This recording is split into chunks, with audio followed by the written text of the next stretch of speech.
You are listening to the International Radio Report. Your reactions are much appreciated. Feel free to send them to radioreport@yahoo.com. That is, radioreport@yahoo.com. Thank you. Welcome, everyone, to the International Radio Report on CKUT 90.3 FM. It is Sunday, August the 8th, and we thank you for joining us. You can reach us by email, radioreport@yahoo.com. We are live streaming and archived at the CKUT website, ckut.ca. Our Facebook group is International Radio Report. We have 617 members there. And our YouTube channel is youtube.com/International Radio Report, where we have 411 subscribers. We invite all of you to check in and join the Facebook group, sign up for the YouTube channel. You can listen to the shows anytime you like by going to the YouTube archives of past programs. We have quite a bit of information to present to you today. My name is Sheldon. I'm here with Gilles as usual. And we want to get things started with a couple stories related to CBC and Radio Canada International. The first is a celebration that's going on in Saskatchewan related to CBC Radio One. And it comes from a CBC News story. CBC Radio One celebrates 82nd year of broadcasting across Saskatchewan. And this week, CBC Radio One is celebrating the 82nd year of broadcasting on CBK AM 540 kilohertz. Everyone has an origin story. The story of CBC Radio One in Saskatchewan begins in the town of Watrous. There, CBK AM's CBC Pioneer Western radio station opened in 1939 using 540 kilohertz on the medium wave band and a 50,000 watt transmitter. When CBC looked to expand into Saskatchewan, it chose Watrous, about 150 kilometers or 90 miles northwest of Regina, and about 100 kilometers or 60 miles southeast of Saskatoon, because the town's soil had impressive conductivity elements due to the Manitou Springs. The town is also a solid central location in the province. These two elements help CBK's signal reach as far west as the Alberta Rockies, as far east as Winnipeg, and as far south as Montana on a clear night. A state-of-the-art tower with an impressive 50,000 watt range and an Art Deco station building were built. The station officially launched on July the 29th, 1939. The transmission tower was massive for its time, and the CBK building was said to be impressive by many visitors. The Art Deco-styled building had a fallout shelter in 1964, large transmitters, and a giant map on its floor. The map was cut out of linoleum into the floor and had every radio station in Canada at the time marked on it. Oren McIntosh was a long-serving technician for CBK in Watrous. Although he was instrumental in helping to ensure the signal was broadcast clear from 1939 onward, disaster struck in 1976. On the night of June 4th, a severe storm rolled into town and brought with it winds reaching over 100 miles per hour. The next morning, for the first time in its history, CBK in Watrous went silent when the tower crumpled. The site was rebuilt and service restored. Due to structural issues and asbestos problems, the Art Deco building had to be demolished in 2015. However, many of the artifacts and memories remain courtesy of the Watrous Manitou Beach Heritage Center. And that station still broadcasts today. It does get out quite well. I know some people in Eastern Canada have picked it up. There's not a lot of stations on 540 kilohertz, so depending on where you are with a 50,000 watt omnidirectional signal out of the station, you might have a good shot at hearing it. I've tried for it here in Montreal. I've not been able to pick it up myself, but I know a number of people who have in the past when conditions are right. It's one of those things you got to try regularly, and one day you are lucky and it's there. It must have been amazing to see all of this when they was constructed and when they started, and I guess it would probably be nice to see all those artifacts and memories that they kept. So it's really nice. Thinking when I hear radio stories, and you talk about radio stories that are in like the 1920s and the 1930s, it's just amazing when you think about it. For our international listeners who don't, may not know a whole lot about Saskatchewan, the central province of Canada is pretty sparsely populated, and for obvious reasons, a lot of stations on medium wave have disappeared, have been replaced by FM translators. But this was a station that was covering wide, expansive territory where there weren't a lot of people and not a lot of other radio stations.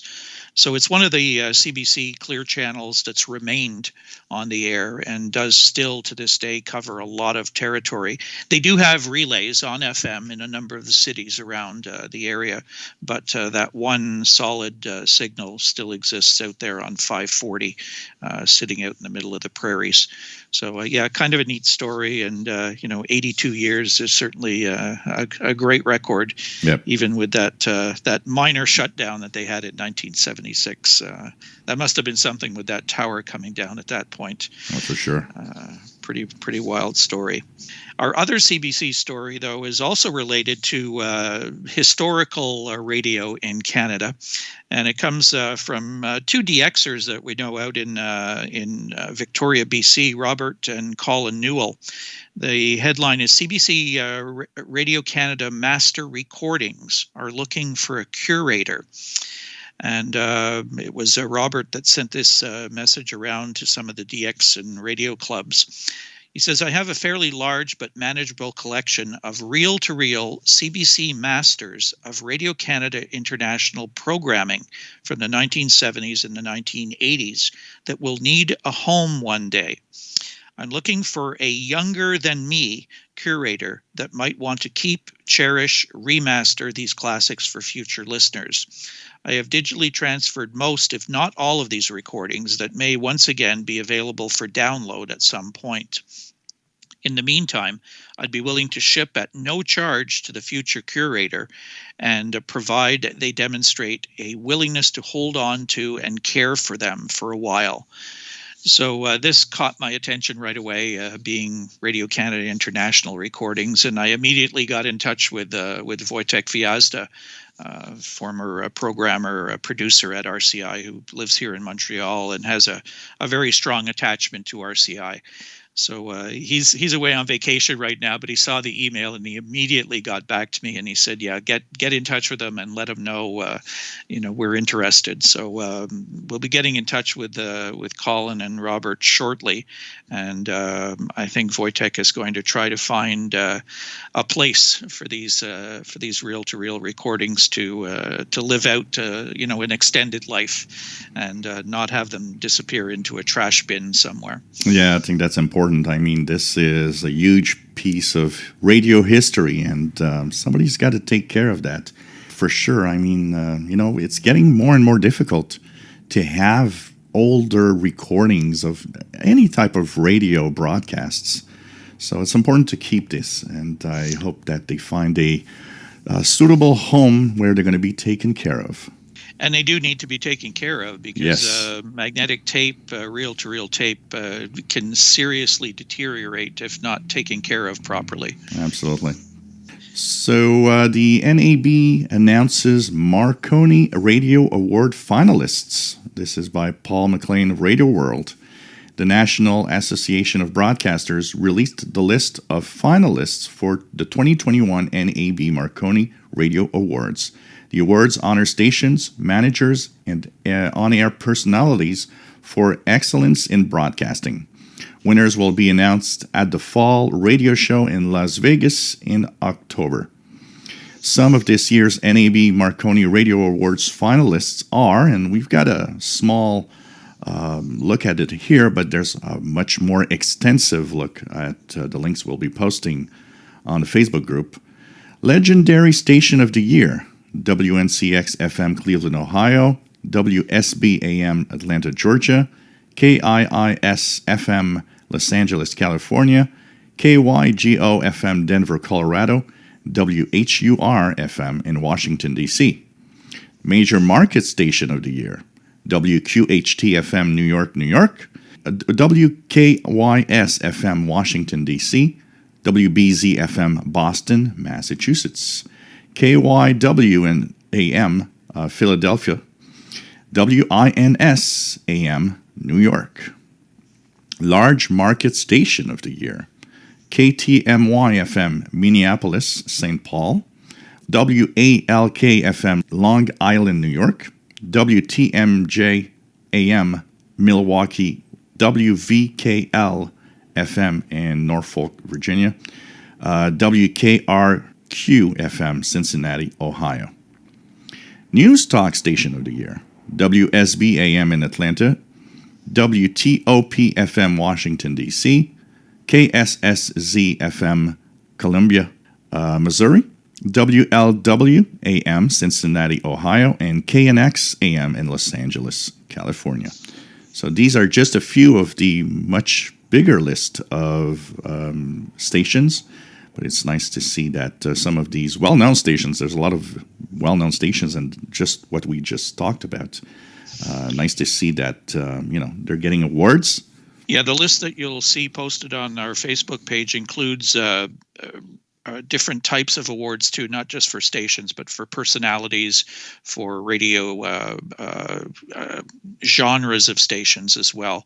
Like there's like we talked about, news talk station. There's adult contemporary music, rock stations, country stations. There's a whole list of different categories.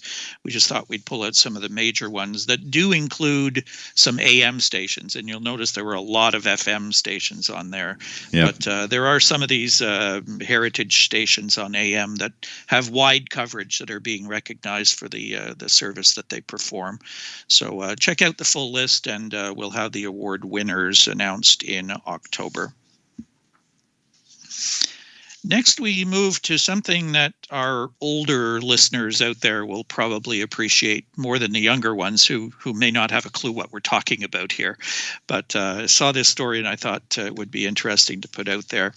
The headline is via Radio World, Let's Talk to Lucy archives, airing on Sirius XM and then as a podcast. In 1964, Lucille Ball was starring in her second hit CBS sitcom, The Lucy Show, while serving as chief executive of Desilu Productions, the largest independent TV production company in Hollywood at the time.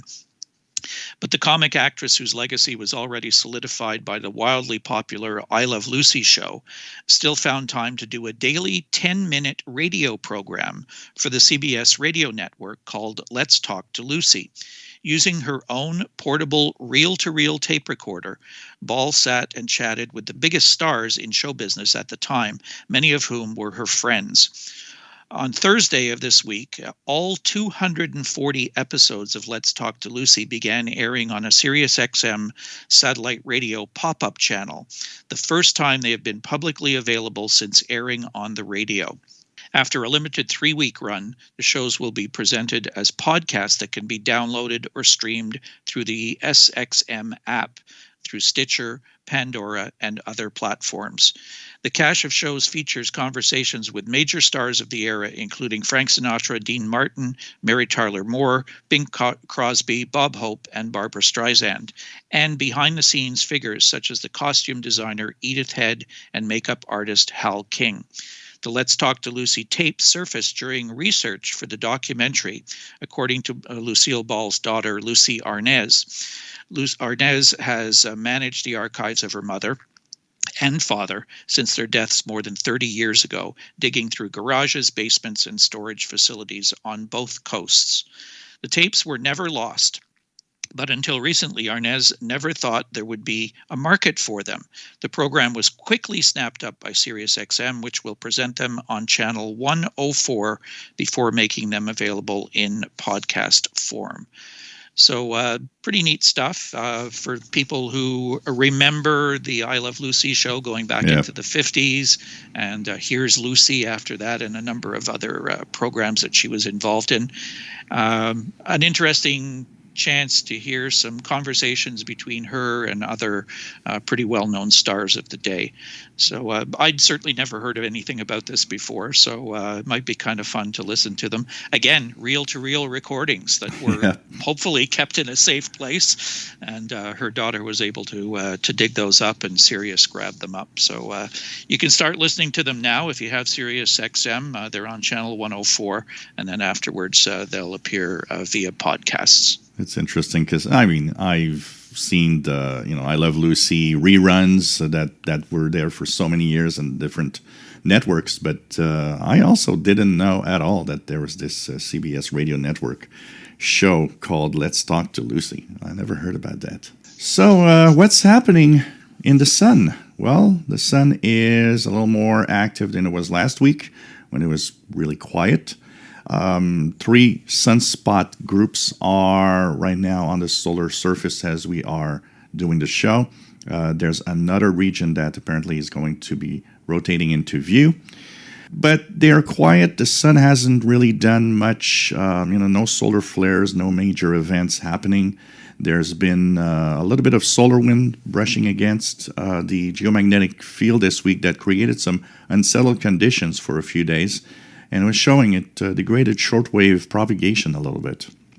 There's a report released this week that was talking about how our solar cycle is actually rising much faster than anticipated, and that means that maybe we're going to have the peak of the solar cycle arrive 1 year earlier than expected. They were expecting it mostly like 2025. It could actually arrive as early as 2024, according to some reports, because it's really rising faster. So this is interesting, and we'll see how big of a peak that's going to be. There is a coronal hole that is going to have a little effect on the 8th of August with some solar wind affecting our planet.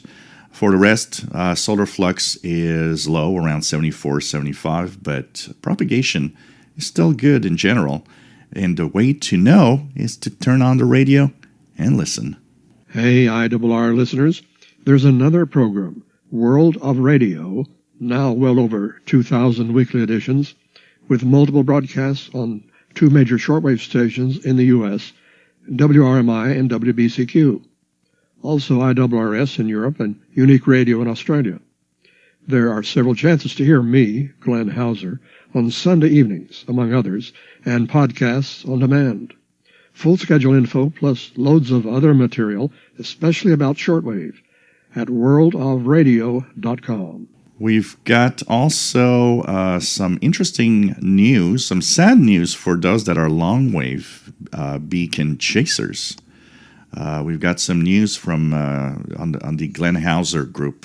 So William Hepburn, which is a guy that maintains a really nice list of non-directional beacons on longwave on his website that's available at dxinfocenter.com/ndb.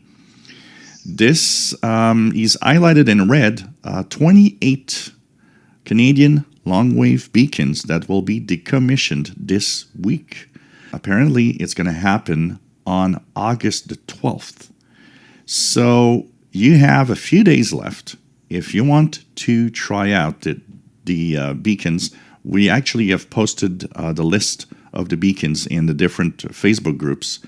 And, this the one that I use all the time to check radios for longwave performance, 248, the UL non-directional beacon here in Montreal, is going to be one of them that's going to leave. So this is sad, and it's time to DX for the next few days, try to get these non-directional beacons, because 28 are going to leave the air on August 12th. Yeah, if you're in a quiet location and don't have a lot of interference on longwave, you may want to check these out. You'll need CW skills to decode the call letters, or if you have a decoding program, you can use that to help you identify the stations. So we've put the list, as you'll set up, on our Facebook page for the show, and also on the CIDX page and on the official SWL channel page as well. So there's a sad story. DokuFunk archive founder Wolf Harranth OE1WHC is a silent key. This is by Tom Camp, DF6KL, via the Southgate Amateur Radio News. IARU Region 1 reports the passing of Wolf Harranth, the founder of the DokuFunk archive, which aims to collect, save, research, and present whatever relates to the history of radio communications, particularly amateur radio and broadcasting. The IARU R1 posts reads, "We are saddened by the news of the death of Wolf Harranth OE1WHC, who passed away on August the 3rd after a short, serious illness shortly before his 80th birthday. Many will know Wolf from his work at Radio Österreich International, which is Radio Austria International, from the Kurzwellen Panorama, or a show in English that was quite popular called the Shortwave Panorama, the program for shortwave listeners. Later, it was called Media Panorama, finally, Intermedia. All of them a must for shortwave listeners and radio amateurs. Wolf offered a lot of thoughtful material in his own critical but pleasant way. Wolf was also the founder of the non-profit Viennese Documentation Archive for research into the history of radio and electronic media. International Curatorium QSL Collection, abbreviated DokuFunk, archive. What started as a QSL card collection is now a considerable archive on the history of radio and the amateur radio service, with many contemporary historical documents. According to Wikipedia, the archive now holds about 6 million items, including 1,500 bequels, making it the world's largest institution with archival records and collections of any kind on the history of radio, with a focus on broadcasting and amateur radio. The holdings are accessible free of charge and are constantly being added to. He was also a recipient of the Roy Stevens G2BVN Memorial Award in 2017, the IARU Region 1's highest recognition for excellence in amateur radio, for his decades of effort and work on the DokuFunk archive. So this is really nice. I did not know that this existed, and we'll have to take a look. Sad that he passed away, unfortunately. But I think a lot of people that have been listening to shortwave, the shortwave panorama from Radio Austria and all of that, is one of those memories we have from the good old days of shortwave radio. Seems to be a bit of a theme on our program today of protecting and saving archives and the history of radio. We'll definitely, let's hope that there's somebody picking up the ball with this as well and maintaining it and making sure that it continues to be out there and hopefully adding to it as we move forward. Definitely. This is something we need to keep. Once again, radio history. Some of you may have been watching the Olympic Games from Tokyo over the last couple of weeks. We have an amateur radio-related story to this from Southgate Amateur Radio. JA1 Tokyo is on the air. It started on July the 16th. JARL opened a special commemorative station, JA1 Tokyo, in Tokyo to commemorate the 2020 Olympic and Paralympic Games being held from July the 23rd. After the opening ceremony of JA1 Tokyo, an operator in charge was assigned to each band for active operation, and the station will remain active until September the 5th. So you can check that one out. Not an easy country to hear for us in the Western Hemisphere, but you never know. Watch the spotting networks. You might see it out there, and if propagation is good, you might have a shot at it. Yep, that could be a cool station to try to catch. I will keep an eye for that for sure. So we have upcoming ham radio contests. We start with the Workdoll Europe DX contest, the CW portion, August 14th, 0000 to August 15th, 2359, sponsored by the Deutsche Amateur Radio Club, CW only, 3.5, 7, 14, 21, and 28 megahertz bands. It's open to amateurs worldwide, and we have the link posted up. We have the QRP ARCI European Sprint, 08 Zulu to 1100 Zulu, August 14th, sponsored by the QRP Amateur Radio Club International. Mode is CW, QRP only, which is low power. Bands 160 through 10 meters, no work bands. We have a Cuso party going on next weekend. It is the Maryland, D.C., or District of Columbia Cuso party.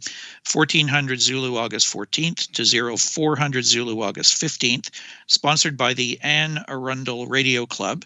The modes, pretty much all modes, phone, CW, and digital, any digital modes such as PSK 31, radio teletype, FT8, and FT4. The bands, contacts on work bands and 60-meter band are not permitted. All other bands may be used, including HF, also VHF and UHF. So this is a pretty wide coverage event going on. And last, there's the Njqrp Skeeter Ant, which is 17 Zulu to 21 Zulu, August 15th, sponsored by the New Jersey QRP Club. The Njqrp Club is announcing the 10th annual Skeeter Ant. The objective is to get QRPers out of their shacks for the day and into the fresh air and sunshine to spread their wings and fill the airwaves with skeeters. So this is low power once again. Mode CW and SSB. Power 5 watts max on CW, 10 watts maximum on SSB, and it's 80 through 10 meters. So, lots of things for you to check out on the radio, lots of things for you to check out on our links on our Facebook page and on our YouTube channel. You can listen to the show again if you want to get any notes, and go check out those beacons while you still have a chance. August 12th, they will be decommissioned, so if you want to log them, now is the time to do it. Yep, the 28 Canadian beacons. It's time to do this. That will do it for this week. We thank you for tuning in.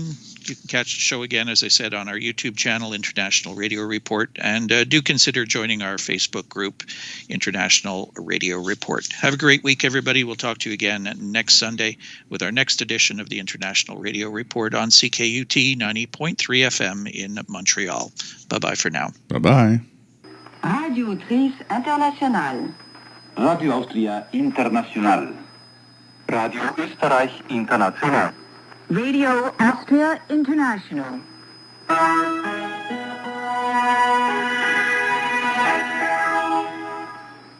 Radio Autrice Internationale. Radio Austria International. Radio Österreich International.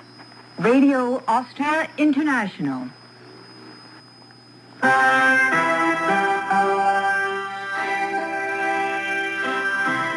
Radio Austria International presents Report from Austria today with Elizabeth Blaine.